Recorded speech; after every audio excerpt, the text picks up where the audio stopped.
우리 가슴에 손을 얹고 이렇게 고백하겠습니다. 예수님께서 부활하셨습니다. 예수님께서 부활하셨습니다. 주님이 우리를 위해 부활하셨습니다. 주님이 우리를 위해 부활하신 예수 그리스도를 믿음으로 고백합니다. 그러한 부활의 신앙을 가지고 또 살아가는 여러분 되시길 축복합니다. 아멘. 여러분, 주님께서 부활하신 귀한 기쁜 부활절입니다. 부활에 대해서 또 매년 우리가 사실 부활절을 절기로 기념하기 때문에 여러분들이 많은 것을 들으셨을 거라고 생각이 듭니다. 부활에 대한 증거는 여러 번 들으셨을 거예요. 그래도 혹시 모르니까 한 번 더 짚고 넘어가자면 부활에 대한 증거를 뒷받침해주는 객관적인 몇 가지 사실들이 있습니다. 첫 번째는 빈 무덤입니다. 예수님께서 부활하셨다라는 것이 초대교회의 신앙의 핵심이었기 때문에, 그리고 그것은 무덤이 비어 있었다라는 것을 동반합니다. 예루살렘에 있던 사람들은 주님께서 장사된 무덤을 갈 수 있는 상황이었습니다. 그런데 그 무덤은 비어 있었다라는 거죠. 그들이 눈으로 볼 수 있었고 실제로 비어 있었기 때문에 그것에 대해서 반론하지 않는 것을 보게 됩니다. 두 번째, 부활의 증거는 무엇입니까? 여인들의 증언이었습니다. 당시 시대 가운데 소외받고 그리고 법정 증언의 효력이 없던 여인들이 가장 먼저 예수님의 부활을 고백하고 증거했죠. 만약에 이것이 지어낸 얘기였다면 굳이 법적 효력이 없는 여인들로 그 증인을, 첫 증인을 세우지 않았을 겁니다. 또한 여인들을 넘어서 많은 증인들, 세 번째, 많은 증인들이 예수 그리스도의 부활을 보았습니다.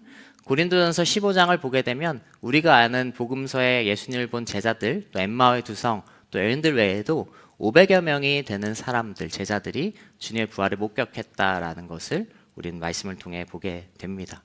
그리고 또한 마지막으로 제자들의 삶의 극적인 변화입니다. 십자가에 달리시고 부활하기 전까지 제자들의 삶과는, 그리고 부활 이후의 제자들의 삶은 너무나 다른 삶을 그들이 보여줍니다. 이것은 어떠한 정말로 정말로 매우 큰 획기적인 사건이 있지 않으면 불가능한, 자신의 생명을 죽음으로 내모는 것까지 감당하는 그런 제자들의 모습을 통해서 부활하신 예수 그리스도의 사실을 나타내는 것을 우리는 보게 되는 것이죠. 부활은 이처럼 중요한 의미를 지닙니다. 우리가 십자가를 기억하고 또 예수 그리스도의 가장 대표적인 사명, 사역을 십자가로 고백하지만, 물론 십자가의 사역이 부활의 사역을 포함하는 거지만 우리가 십자가를 넘어서 부활을 받아들이지 않고, 그리고 십자가를 넘어 부활을 믿지 않는다면 그 십자가의 사역도 사실은 무의미해지는 것이 사실인 것을 보게 됩니다. 그래서 이것을 말씀에서 고린도전서 15장 17절부터 19절은 이렇게 기록하고 있어요. 사도 바울도 이렇게 고백하고 있습니다. 함께 읽겠습니다. 만일 그리스도께서 살리심을 받지 못하셨다면 여러분의 믿음도 헛되고 여러분은 여전히 자신의 죄 가운데 있고 그리스도 안에서 잠든 사람들도 멸망했을 것입니다. 만일 우리가 그리스도 안에서 가진 소망이 이 세상의 생명뿐이면 모든 사람들 가운데 우리가 가장 불쌍한 사람들일 것입니다. 아멘. 사도 바울도 부활의 신앙이 없다면, 십자가를 넘어 부활하신 그리스도가 없다면 이 모든 것이 헛되다라고 기록하고 있는 것처럼 부활의 신앙이 매우 중요하고 우리의 신앙의 근본인 것이 되는 것을 보게 되는 것이죠. 매년 절기가 돌아오는 부활절이지만 이 중요한 부활절, 또 부활하신 예수 그리스도의 고백을 통해, 그리고 오늘 말씀을 통해 그것이 다시 한번 깨달아지고 임하는 귀한 시간 되기를 축복합니다. 오늘 말씀에서 부활하신 예수 그리스도가 등장합니다. 36절 말씀 함께 읽도록 하겠습니다. 같이 읽겠습니다. 그들이 아직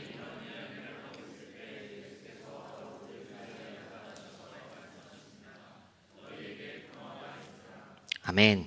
자, 그렇다면 그 부활하신 예수, 그리고 그 부활의 신앙이 어떤 특별함이 있기에 이렇게 정말 중요할까요? 말씀이 이야기했듯이 부활하신 예수님은 제자들이 모여있을 때 그들을 찾아옵니다. 말씀 보면 정말 굉장히 갑작스럽게 찾아오세요. 이 평행 본문인 요한복음에서는 이 그들이 문을 꼭 굳게 닫고 있었다라고 기록하고 있습니다. 그들은 두려웠습니다. 누가 두려웠을까요? 바로 예수님을 처형하게 만든 로마 군인들이 자신들을 잡으러 올 수 있다라는 그런 두려움이 그들 가운데 있었습니다. 충분히 있을 수 있는 두려움이죠. 예수님이 죽으셨습니다. 십자가에 로마에 의해서 죽으셨죠. 제자들 역시 모여 있지만 그들에게는 정말 두려움이 있었고 문을 꼭 닫고 있었던 것을 우린 보게 되는 겁니다. 그런 두려운 제자들 가운데 오늘 예수님께서는 어떻게 등장하십니까? 바로 굳게 닫힌 문을 넘어 그들 사이에 갑자기 등장하십니다. 그리고 주님께서 무엇을 선포하십니까? 샬롬, 평강을 선포하십니다. 부활의 특별함 첫 번째, 두려움이 평강으로 변화되는 것입니다.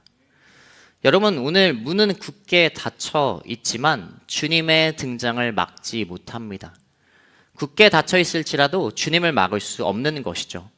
부활하신 주님은 누구도 어떤 존재도 어떤 물건도 막을 수 없는 것입니다. 무덤의 돌문도 마찬가지였죠. 마가복음 16장 1절부터 4절까지 말씀도 함께 읽겠습니다. 같이 읽겠습니다.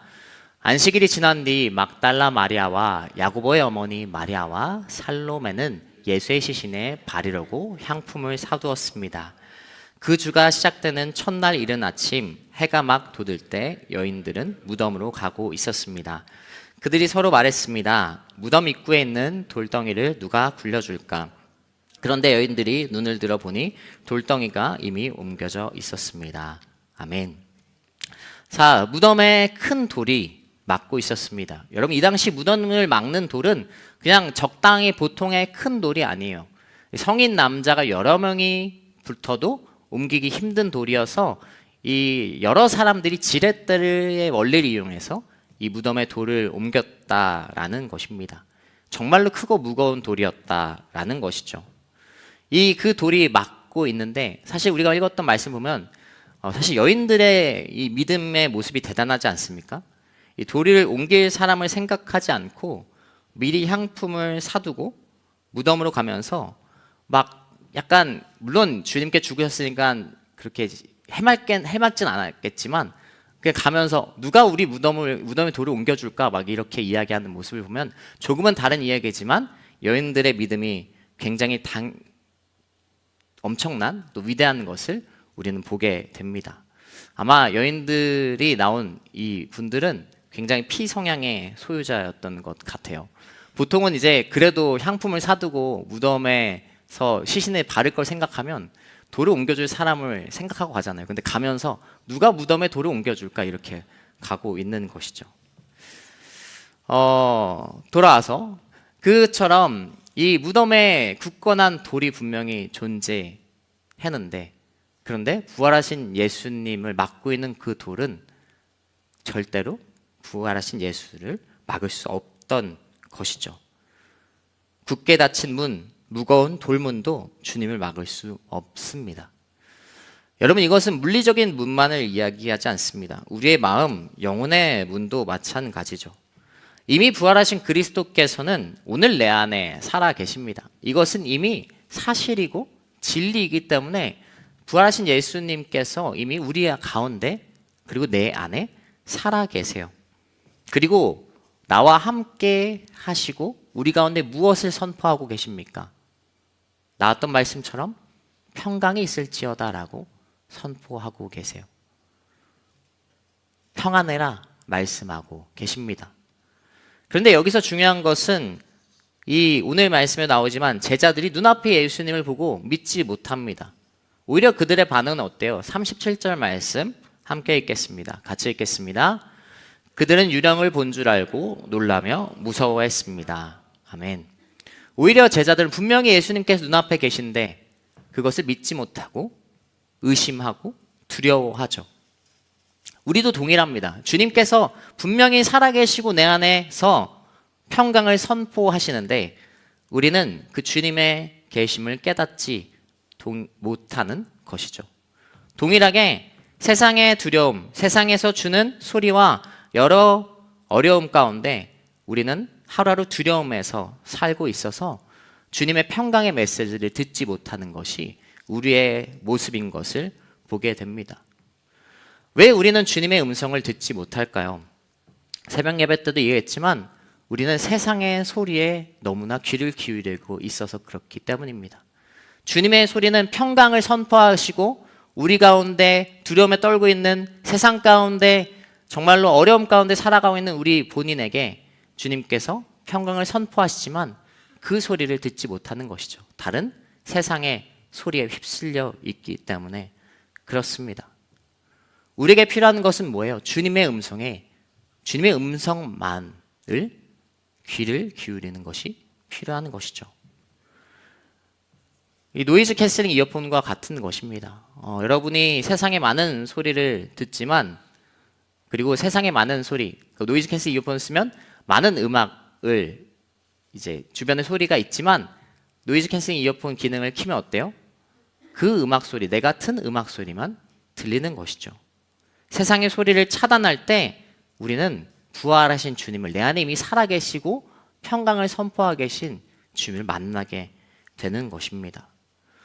여러분 두려움 가운데 살아가고 계십니까? 아니면 어려움 가운데 살아가고 계십니까? 특별히 오늘 부활의 특별함, 부활의 주님, 부활절을 맞이해서 다른 소리를 기울이는 것이 아니라 주님께서 내 안에 살아계심을 믿음으로 고백하며 주님의 음성에 귀를 기울이는 여러분 되시길 축복합니다. 주님은 오늘도 여러분의 평강을 선포하고 계세요. 부활하신 예수 그리스도께서 여러분에게 말씀하십니다. 평안해라 재윤아, 평안해라 내가 세상을 이기었노라 라고 말씀하고 계십니다. 여러분의 삶이 부활하신 주님과 함께 세상 속에도 담대함을 가지고 세상을 이기는 믿음으로 살아가는 여러분 되시길 축복합니다. 옆 사람에게 축복하겠습니다. 주님께서 세상을 이기셨습니다. 그러한 믿음을 가지고 부활 신앙을 가지고 살아가는 여러분 되시길 축복합니다. 우리 38절부터 40절까지 말씀도 함께 읽도록 하겠습니다. 같이 읽겠습니다. 예수께서 그들에게 말씀하셨습니다. 어째서 두려워하며 마음에 의심이 일어나느냐? 내 손과 내 발을 보라. 바로 나다. 나를 만져보고 쳐다보라. 유령은 살과 뼈가 없다. 그러나 너희가 보다시피 나는 있지 않느냐? 예수께서는 이렇게 말씀하시고 그 손과 발을 보여주셨습니다. 아멘. 자, 유령인 줄 알고 무서워하는 제자들에게, 아직도 의심하고 두려워하는 제자들에게 주님께서 이어서 말씀하십니다. 자신이 유령이 아님을 말씀하시죠. 뒷 말씀을 읽지 않았지만 주님께서 유령이 아닌 것을 나타내기 위해 무엇도 하십니까? 생선도 드시는 거예요. 그러니까 생선이 좋아서 드시는 게 아니에요. 주님께서 생선을 막 수산물을, 해산물을 엄청 좋아하시지 않았다라는 거죠. 이것은, 먹는 것은 자신이 정말 부활하셨음을 나타내기 위해 먹는, 제자들에게 그것을 보여주기 위한 액션이었다라는 거예요. 그리고 자신이 유령이 아님을 다시 한번 확증시켜 주십니다. 자신의 손과 발을 보여주시고 만져보고 쳐다보라고 하십니다. 요한복음 20장 20절 동일한 평행본문을 이렇게 기록하고 있어요. 제가 읽을게요. 이렇게 말씀하신 뒤 예수께서는 제자들에게 자신의 손과 옆구리를 보여주셨습니다. 그러자 제자들은 주를 보고 기뻐했습니다. 무엇을 보여주십니까? 손과 발, 그 옆구리, 바로 십자가에서의 상처를 보여주십니다. 손과 발의 못자국과 옆구리에 창에 찔린 구멍을 보여주시는 것이죠. 이것은 어떠한 것입니까? 십자가의 상처, 죽음의 상처입니다. 여러분, 왜 주님께서는 깨끗한 몸으로, 완전히 회복된 몸으로 나타나지 않으셨을까요? 이 제자들에게 트라우마를 다시 보여주기 위해, 트라우마가 떠오르기 위해 이 상처를 보여주셨을까요? 이 제자들에게 이것은 굉장히 상처일 수 있잖아요. 그들이 사랑하는 예수님을 배반하고 도망가고, 그리고 요한을 제외하고 어떤 사람도, 어떤 제자도 주님 앞에 나아가지 않았던, 어떻게 보면 트라우마 같은 기억이 떠오를 수 있는 그 상처잖아요. 그런데 주님은 당연 그것을 떠올리기 위해서 그 몸의 흔적을 가지고 나오신 것이 아닙니다. 그 상처가 오늘 어떤 것을 이야기해 줍니까? 그 상처가 오늘 주님의 실제를 증명하고 있어요. 예수 그리스도가 살아나셨음을 오히려 증명하고 있죠. 그러니까 본인이 정말로 살아나셨음을, 그 상처의 흔적을 가지고 있기 때문에 정말 내가 예수 그리스도다, 예수님이다 라는 것을 오히려 증명해 주고 있습니다. 부활의 특별함 두 번째, 바로 상처가 영광으로입니다. 여러분, 십자가는 몇 차례 제가 이야기했던 적이 있지만 딸깍해서 이루어진 것이 아니에요. 그냥 버튼 하나 눌러서 그냥 주님께서도 아무렇지 않게 전지전능한 분이 그냥 정말로 가볍게 하신 것이 아닌 것을 너무나 잘 알고 있습니다. 오늘 상처도 그것을 이야기하는 것이죠. 십자가의 상처, 죽음과 고통의 상처였지만 예수 그리스도가 부활하셨기 때문에 그것이 흔적이 되고 과거가 되고 오히려 오늘 실제하시는 주님의 영광의 도구로 사용되는 것을 우리는 보게 됩니다. 우리가 부활의 신앙을 가지고 살아가는 것도 마찬가지예요. 그것은 이전의 것, 우리가 부활해서 부활로 인해 새롭게 된 하나님의 자녀로 살아가지만 이전의 것이 아무것도 무의미하다는 것을 이야기하고 있진 않아요. 보라 새 것이 되었도라는 말씀도 이전의 것은 아무것도 아니다라는 것을 이야기하는 것이 아니라 오히려 아무것도 아닌 것이 아니라 이전의 것이 있기 때문에 더 큰 하나님의 은혜와 사랑이 그 가운데 우리에게 허락이 되어지는 것을 보게 되는 것입니다. 이전에 내가 얼마나 죄악된 사람이고 내가 얼마나 연약하고 부족한 존재인지 그것이 존재하기 때문에 주님의 부활, 주님의 사랑과 은혜가 더 한없는 은혜로 우리에게 다가오는 것이죠. 상처가 영광으로 부활하신 믿음 안에서 변화되는 것을 이야기합니다. 운동선수의 이 발을 떠올려 보면 운동선수의 모습은 되게 영광의 모습, 성공한 운동선수의 그런 모습은 되게 영광의 모습처럼 보이잖아요. 그런데 그 실상 그 발을 살펴보면 어떻습니까? 여러분들이 한 번쯤 보았겠지만 김연아 선수의 또 박지성 선수의 발의 사진을 본 적이 있을 겁니다.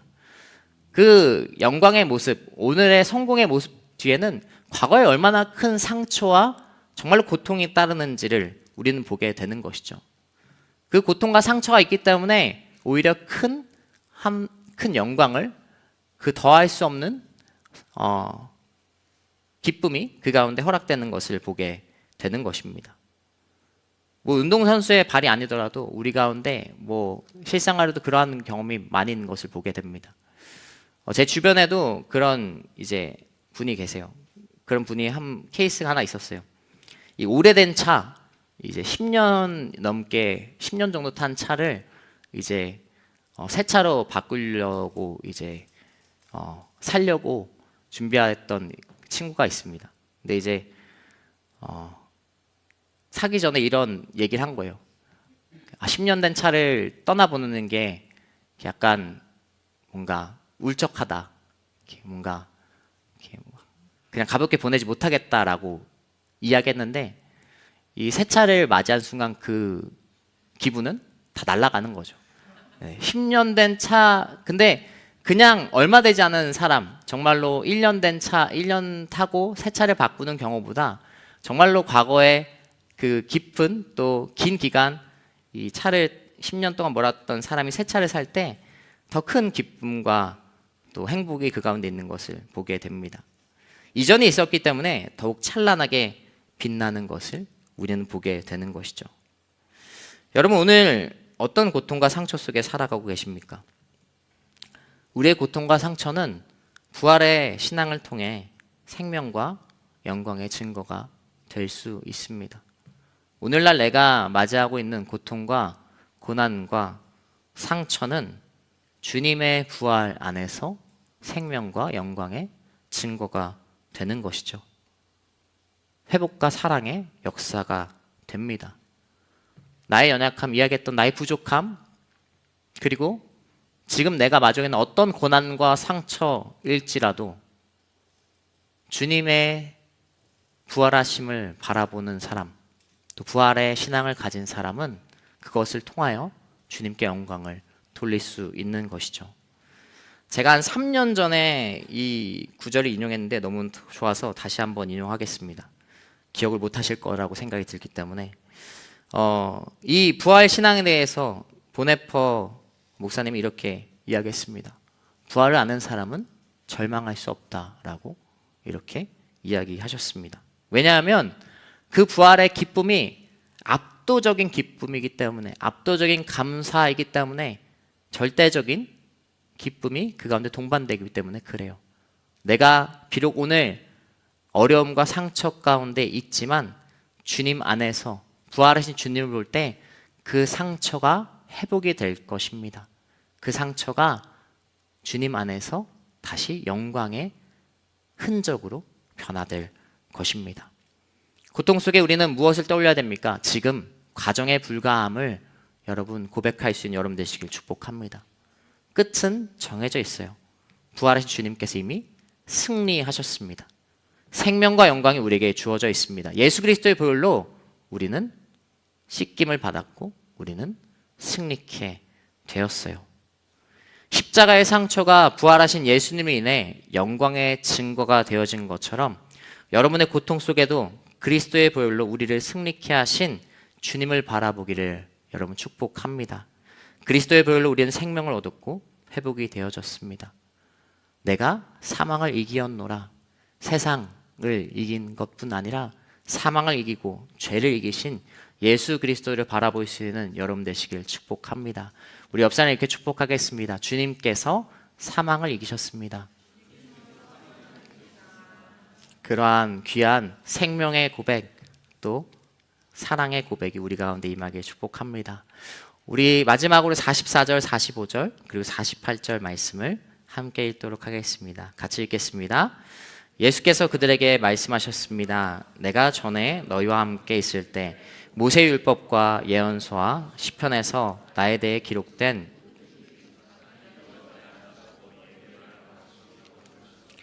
그리고 예수께서 그들의 마음을 열어 성경을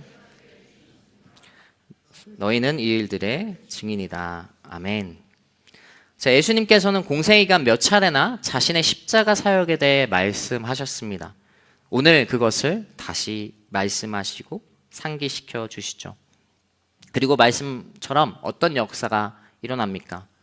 부활하신 예수님을 통해서 그들의 마음이 열리고 성경을 깨닫게 되는 역사가 말씀에 기록되어 있습니다. 이 제자들이 성경을 깨닫게 되었다라는 말씀은 어떤 의미일까요?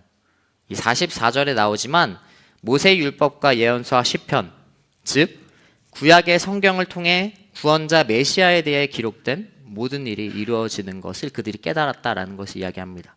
즉 예수님께서 진정 메시아 구원자라는 것을 이 오늘 예수님의 말씀을 통해서 그들이 깨닫게 되었다라는 거예요.